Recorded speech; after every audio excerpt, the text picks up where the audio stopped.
नमस्कार साथियों, आप सभी का स्वागत है मेरे साथ एक बार फिर आपके अपने चैनल प्रॉपर्टी विद मनीष पे। मेरा नाम है ईशांक और आज मैं आपको बताने जा रहा हूं 2024 के टैक्स के बारे में, जो कि रहने वाला है long term capital gain tax. तो पिछले साल के टैक्स में और इस साल के टैक्स में क्या अंतर आया है, क्या कुछ बेनिफिट हुआ है इस टैक्स में या नहीं। तो चलिए शुरुआत करते हैं इस वीडियो की। Long term capital gain tax क्या होता है? फॉर एग्जाम्पल, आपने प्रॉपर्टी परचेज करी 50 लाख रुपए की। 50 लाख रुपए की प्रॉपर्टी परचेज करने के बाद में उसका 5 साल बाद जो रेट हो जाता है वो 1 करोड़ रुपए हो जाता है गवर्नमेंट की नजरों के अंदर। जो 50 लाख रुपए की प्रॉपर्टी आपकी 1 करोड़ रुपए की हो गई है, जो आपको उसके अंदर डिफरेंस है 50 में 1 करोड़ में तकरीबन 50 लाख रुपए का डिफरेंस है, वो आपका हो जाता है कैपिटल गेन। जो आपने कैपिटल गेन करा है 50 लाख रुपए, गवर्नमेंट उसमें से टैक्स अप्लाई करती है। तो एग्जाम्पल के तौर पर समझते हैं। फॉर एग्जाम्पल, आपकी प्रॉपर्टी है 50 लाख रुपए की प्रॉपर्टी आपने परचेज करी। 5 साल बाद उस प्रॉपर्टी का जो वैल्यू हो जाता है वो तकरीबन 1 CR हो जाता है।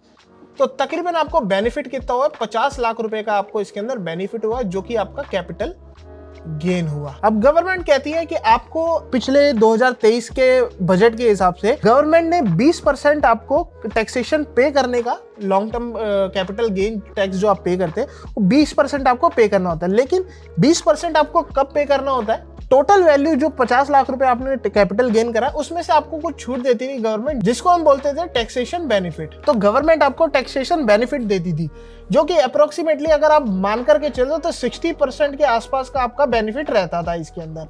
तो अगर हम बात करें 50 लाख रुपए की, तो 50 लाख रुपए का जो 60% जो निकलता है तो तकरीबन 30 लाख रुपए रहता है। अगर आप 50 लाख रुपए में से 30 लाख रुपए घटा देते हैं तो आपका बचता है 20 लाख रुपए। जो आपको टैक्स देना पड़ता था 20%, वो आपको 20 लाख रुपए में से 20% देना पड़ता था एज अ टैक्स।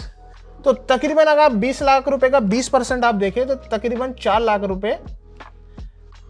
रुपए आप एज अ टैक्स गवर्नमेंट को पे करते थे।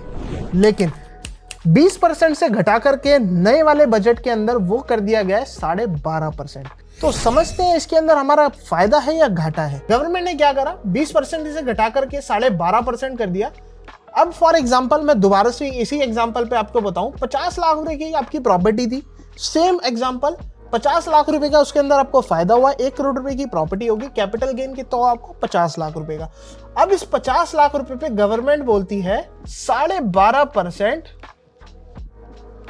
एज अ टैक्स आपको पे करना है। 50 लाख पे आपको फ्लैट 12.5% का एज अ टैक्स देना पड़ेगा। जैसे कि आप देख रहे हैं, पिछले बजट के अंदर आपको कुछ टैक्सेशन बेनिफिट मिलता था, लेकिन इस बजट के अंदर वो टैक्सेशन बेनिफिट हटा दिया गया है और आपको फ्लैट 12.5% आपको एज अ टैक्स पे करना पड़ेगा, long term capital gain tax जिसे बोलते हैं।